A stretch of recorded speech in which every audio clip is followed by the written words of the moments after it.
Hi, this is Mark Strassman doing another tournament report. This tournament report is mostly going to be on the two latest tournaments that I've gone to, the locals. By the way, top 8 one of the tournaments and top 2 split the other tournament. And also, I'm going to get into the card Once Upon a Time and some hypergeometric equations for probability. Let's just get started. So here's a list.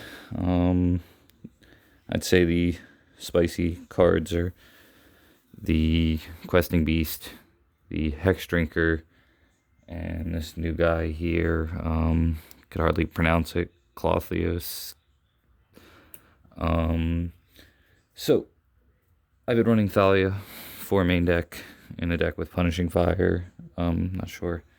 Lighting's a little rough here, if you can see, but this here is Punishing Fire. So Punishing Fire and Thalia, main deck for Thalia's. Main reason being everybody's running a deck that has cantrips and combo is huge, so I think you need the Punishing Fires to beat the creatures decks.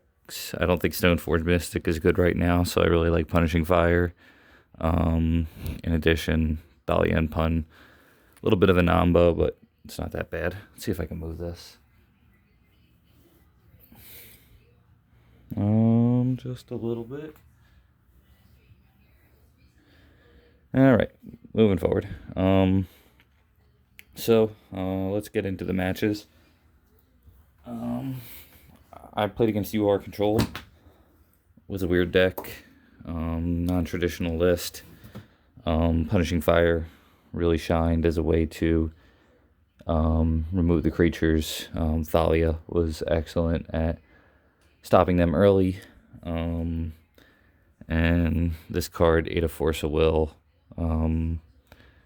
This card really has shined for me in the Blue-Red Delver match.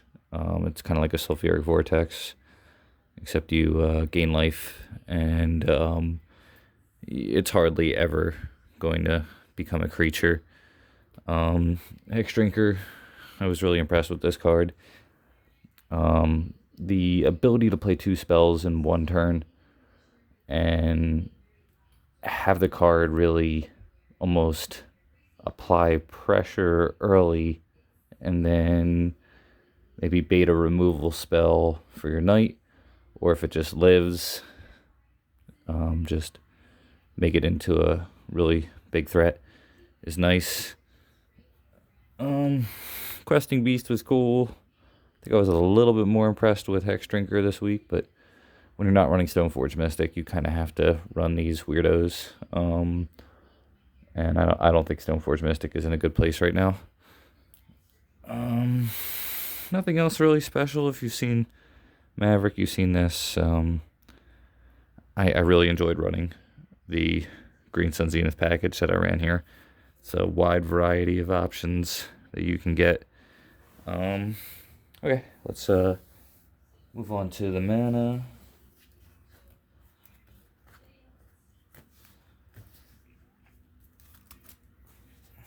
And skipping around a little bit, I'll get more into the matches in a sec.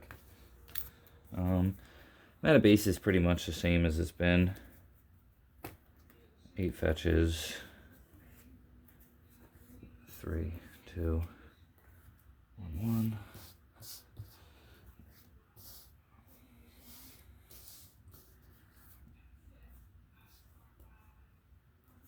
So, 7 fetch lands. Just really the same mana base that I've been running. No Dark Depths combo. No Maze of Ith. Nothing. No Cradle. Cradle might be pretty good. I've considered it, but just no room. Horizon Canopy has been better to me since the banning of Renin 6. I've actually gotten more use out of Horizon Canopy. I was soft on it, but I think you want it. And then we'll go to the board, and then I'll talk more about the matches. Went a little out of order.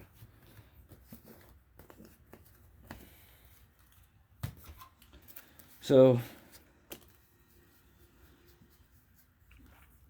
Jitte's in the board. 4 Pyroblast effects, 3 of these,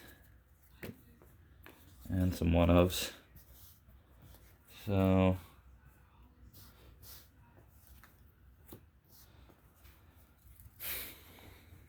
4 Pyroblast effects because Show and Tell is back. It's great against Miracles, great against the Yogo decks. Palace Jailer didn't shine this week for me, but it's been really good. I might replace them with something else depending on how the meta game looks. I'm not running this main. Some people are. If you have a lot of combo decks in your meta game and maybe some taxes, go for it. Veil of Summer, I like it a lot.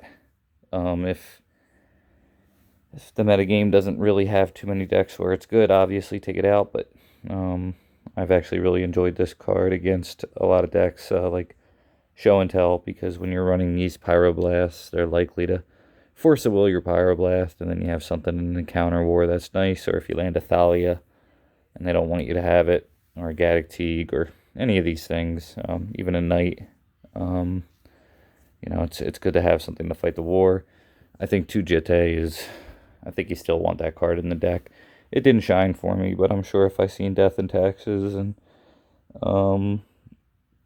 certain Delver decks, you just want one of the best cards ever printed in your deck.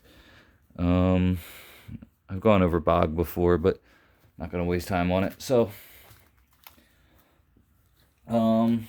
against Blue-Red Control, I think the big thing is, with this deck, is really just the Thalias and having access to Red Elemental Blast.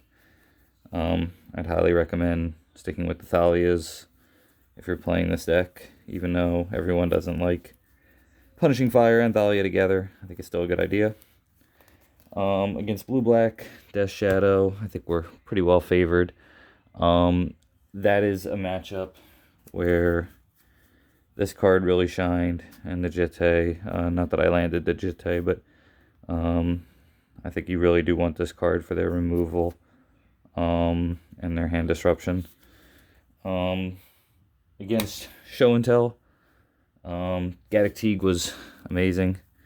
He killed my Gaddock Teague in a game, and then when he killed my Gaddock Teague, I run backup Gaddock Teague in the sideboard, and then I was able to have this in play, and then I was able to Pyroblast his Force of Will, Pyroblast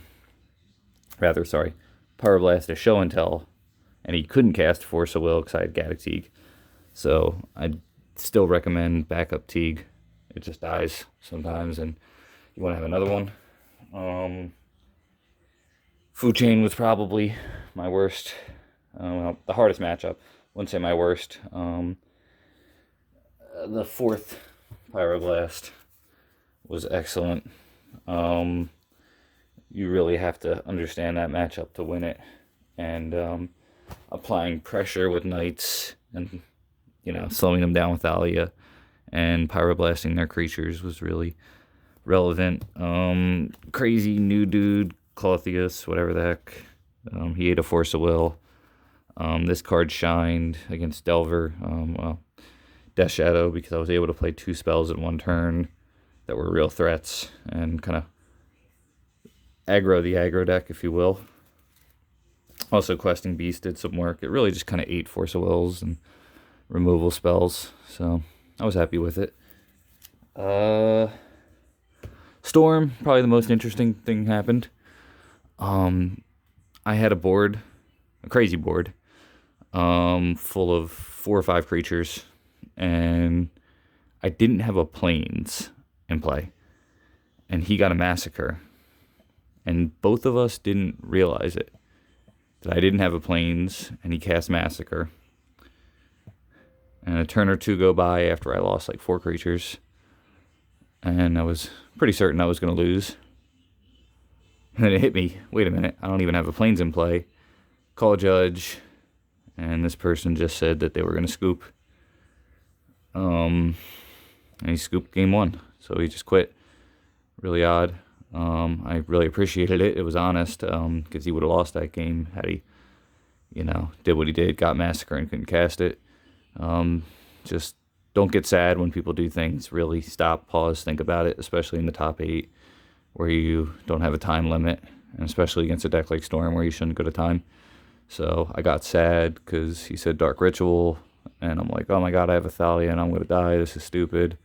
I got emotional, got into my own head, and had I paused and really read Massacre, even though I knew what it did, but actually read it and think and not just get sad, I would have been able to most likely catch that. But I got lucky and he quit that game because it was a rules violation, and I had a Thalia in play after that turn anyway, and I don't know, it was weird, but I definitely appreciated it. And last, well, that was really it. Then we split. All right, hypergeometric MTG calculator. So there's lots of calculators out there. I probably shouldn't get into this. Oh, one more thing before I get into that. These were the cards that I won that day for my top 2 split. These guys, so not too shabby. Okay, so this card, powerful, great, awesome card. I'm not running it. Why am I not running it? Okay, so let's go over the math. Pardon my handwriting, but let's just show it up. So, hypergeometric MTG calculator. If you have 4 Once Upon a Time, the chances that you will draw 1 or more Once Upon a Time is 39.9 that you'll have it in your opening 7. The chances that you'll have just exactly 1 is 33.6. If you run 3 Once Upon a Time, you'll have a 31.5% chance, which is not bad, 1 in every 3 hands. And the chances that you'll have exactly 1, because mind you, if you have 2 of these in your opening hand, one of them's free, the other isn't. So the chances that you'll have exactly 1 is 28.2. Did a little subtraction for you. You are 8.4% less likely to have Once Upon a Time in the opener if you run 3 over 4. So if you run 3, you have an 8.4 less percent chance to have Once Upon a Time in the opener. That's the quick math I did, 39.9 minus 31.4. But the good news, if you run 3, is that you have a 5.4% less likelihood to have more than Once Upon a Time, because you don't want 2 of these. So there's been a discussion in Discord about whether you want 3 or 4, 2, or whatever. What's the magic number? That's the math. I can't tell you, if you want to run this card, what you should do. Mind you, that's the math that I just did is a sample size of 7. That's your opening hand. The chances that you will draw it later in the game, you can use that calculator, and I should probably post a link in the YouTube video to that calculator where you can start to understand the probability. So you get down to your 10th card. If you run 4 of these and you haven't seen any of them, you're more likely to see this card if you run 4 of them than if you run 3. Therefore, should you really be running 4 has been a topic in Discord. I would only run this card if, and only if, and I have ran that card, if finding one of your silver bullets like Thalia immediately is necessary to avoid the awkwardness of drawing this card later. Also, it doesn't play well with Thalia because, it might cost 3 mana, and it's a tempo negative at that point. So, let's see.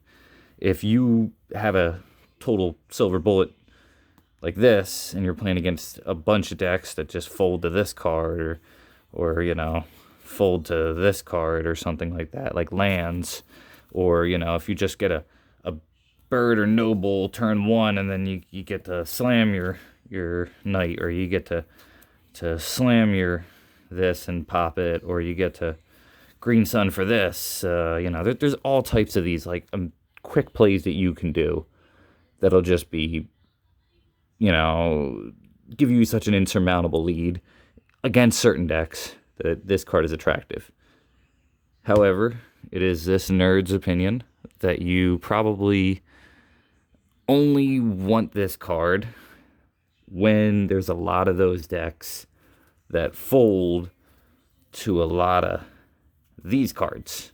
Thalia's, Oozes, Gaddock Teague, Knight of the Reliquary, perhaps even a, what's that new card called? I don't know, there's like another Elvish Reclaimer, like that card, where, maybe if you get that turn 1, your opponent's just doomed. But if your metagame isn't that, and it's a lot of decks like Death and Taxes, then I really do think this loses a lot of power.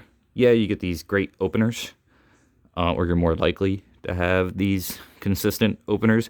And yeah, you might get to keep some hands that you wouldn't otherwise, knowing that the likelihood of you getting the card that you need to make your hand work is much higher when you have one of those in your hand.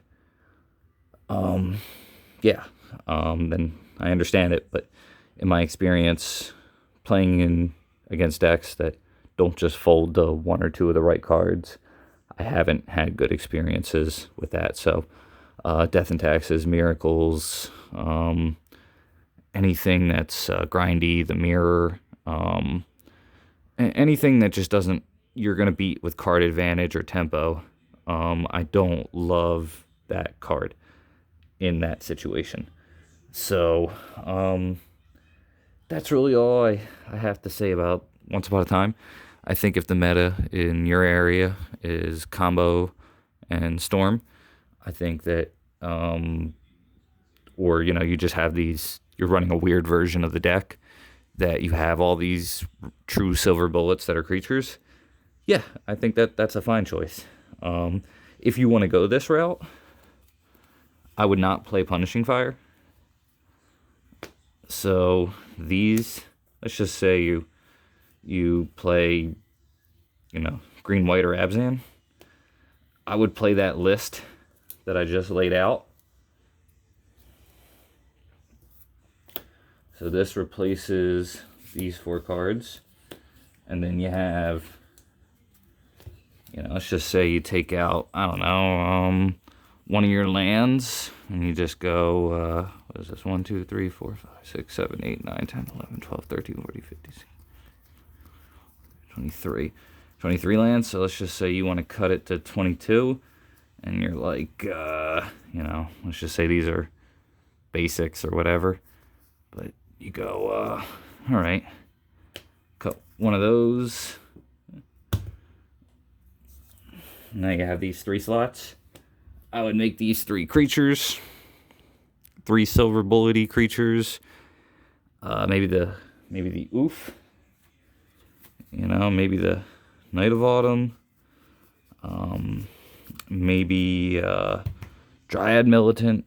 Maybe something that you could think of that's a creature that's just going to make your opponent lose the game because you immediately were able to find it. That's my opinion. I'm not saying I'm an authority on it, but I played in over 10 tournaments with this card, had some good experiences, had some bad, and ultimately, of course, if you could just have this card in your opener, it's perfect. If you could just always have one, then this would be one of the best cards ever. But the fact that you might have 2 of these in the opener, the fact that you're going to draw it later, perhaps, the fact that you might keep an unstable hand and actually not get the card that you need. I think it's a good Magic card. I don't think you could just insert it in any deck. So if you guys want to go with it, I would trade these for this, find 3 creatures for that, play my list the way it is, don't run any equipments, and win some games. That's all I got.